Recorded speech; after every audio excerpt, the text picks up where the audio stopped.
उत्तराखंड की ग्रीष्मकालीन राजधानी गैरसैंण में 9 मार्च से शुरू होने जा रहे विधानसभा के बजट सत्र से पहले प्रदेश की राजनीति में हलचल तेज हो गई है।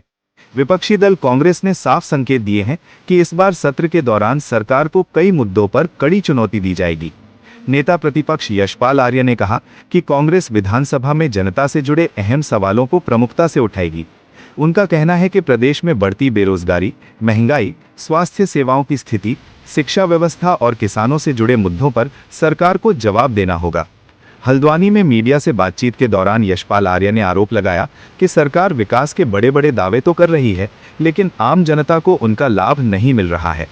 उन्होंने कहा कि जमीनी स्तर पर हालात उतने बेहतर नहीं हैं जितना सरकार दिखाने की कोशिश कर रही है। उन्होंने ये भी बताया कि बजट सत्र से पहले कांग्रेस विधायक दल की बैठक आयोजित की जाएगी, जिसमें पार्टी के सभी विधायक शामिल होंगे। इस बैठक में सत्र के दौरान उठाए जाने वाले मुद्दों पर चर्चा कर आगे की रणनीति तय की जाएगी। हम सभी विधायक एकजुट होकर जनता से जुड़े मुद्दों को सदन में उठाएंगे और सरकार से जवाब मांगेंगे। नेता प्रतिपक्ष का कहना है कि बजट सत्र सरकार के कामकाज की समीक्षा करने का सबसे अहम अवसर होता है और कांग्रेस इस मौके पर सरकार से हर सवाल का जवाब मांगने की तैयारी में है। ऐसे में गैरसैंण में शुरू होने वाला ये बजट सत्र सत्ता पक्ष और विपक्ष के बीच तीखी बहस और सियासी टकराव का गवाह बन सकता है। अब देखना होगा कि सदन में उठने वाले सवालों पर सरकार किस तरह अपना पक्ष रखती है। देखिए, हमारा रुख साफ है। हम सवाल के जवाब चाहते हैं। हम नियमों के अंतर्गत सरकार को से सवाल करेंगे, जवाब मांगेंगे नियमों के अंतर्गत। और भ्रष्टाचार एक बहुत बड़ा मुद्दा है। कानून व्यवस्था बिल्कुल खत्म है। अफसरशाही बेलगाम है और अपराधी में डर नहीं है। रोजगार के साधन या स्वरोजगार की दिशा में सरकार कोई पहल नहीं कर पाई है। जो बुनियादी ढांचा है वो पूरी तरह खोखला हो चुका है। पलायन रोकने की दिशा में पलायन आयोग का गठन किया। पलायन को रोकने की दिशा में सरकार ने क्या पहल की है? लगातार पलायन क्यों हो रहा है?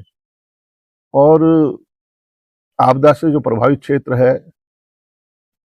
उन क्षेत्रों में आज भी बुनियादी ढांचा जो ध्वस्त हो चुका था, उसके उनके उस दिशा में सरकार ने क्या काम किया है, यह जग जाहिर है।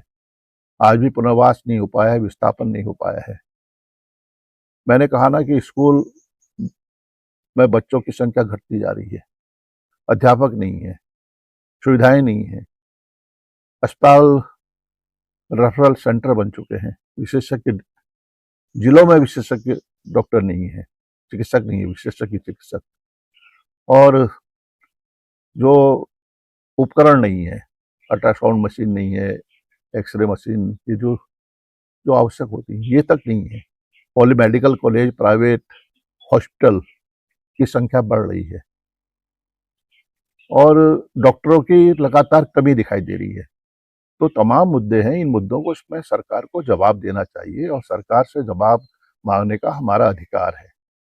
और हम चाहते हैं कि सदन शांति से और व्यवस्थित रूप से चले, ये हमारी कोशिश रहेगी।